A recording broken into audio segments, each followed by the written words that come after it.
ഈശ്വര, കീലേരി. അതേടാ, കീലേരി തന്നെ. ബഹുമാനായ സജി ചെറിയാൻ അവതരിപ്പിച്ച വിഷയം ഓ, എന്താ സംഭവം? പറ കേക്കട്ടെ. ബഹുമാനായ ഫിഷറീസ് മന്ത്രിക്ക് അല്പം കഴിവുകേടുണ്ട് എന്ന് തോന്നിക്കത്തക്ക രീതിയിലുള്ള ഒരിടപെടൽ. ആ പറഞ്ഞവനെ ഇങ്ങോട്ട് വിളിച്ചോണ്ടാ, അടിച്ചവന്റെ കർണക്കുട്ടി ഞാൻ പൊട്ടിക്കും. അങ്ങ് ദയവായിട്ട് അങ്ങ് അത് പറഞ്ഞിട്ടുണ്ടായി. അങ്ങ് വളരെ പ്രധാനപ്പെട്ട ആളാണ്. അത് പാടില്ലാലോ. നാണല്ലോ തനിക്ക് ഇങ്ങനെയൊക്കെ ചോദിക്കാൻ.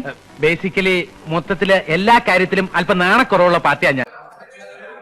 മറ്റൊരു മന്ത്രിക്ക് കഴിവുകേടുണ്ട് എന്ന് അങ്ങേപ്പോട്ട് ഒരാള് സഭയിൽ പാടില്ലാത്തൊരു ഈ കാര്യത്തിൽ വേറെ തീർപ്പില്ല, തീരുമാനവുമില്ല.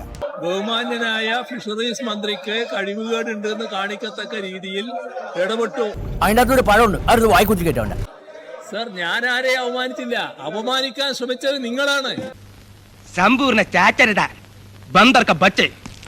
അങ്ങയെ പോലുള്ള ഒരാൾ ആ ഫിഷറി മന്ത്രിയെ അപകീർത്തിപ്പെടുത്തുന്ന തരത്തിൽ എന്ത് കാര്യത്തിനാണിത്? ഒരു സുഖം, ഒരു മനസുഖം. അങ്ങ് ഇവിടെ ഈ സഭയിൽ നടത്തിയ പരാമർശം അങ്ങ് പിൻവലിക്കുമെന്നാണ് ഞാൻ കരുതുന്നത്.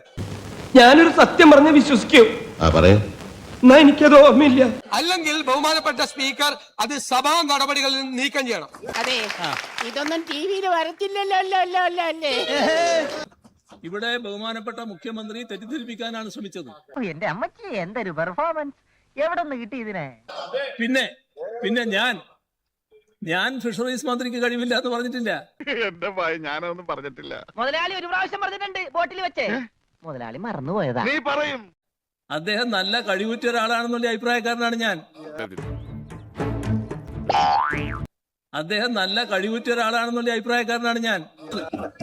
അതിന്റെ അർത്ഥം ഫിഷറീസ് മന്ത്രിക്ക് കഴിവില്ല എന്നല്ല. ഞാൻ അങ്ങനെ പറഞ്ഞിട്ടേ ഇല്ല. എടാ എൽദോ, നീ എവിടെയെങ്കിലും ഉറച്ചു നിൽക്കടാ നായിന്റെ മോനെ. ഏതായാലും മത്സ്യത്തൊഴിലാളി മേഖലയില് അതീവ ഗുരുതരമായ പ്രശ്നമാണ്. ഇതവന്റെ അഭിനയമാണെങ്കിൽ അവനൊരു അവാർഡ് കൊടുക്കേണ്ടി വരും.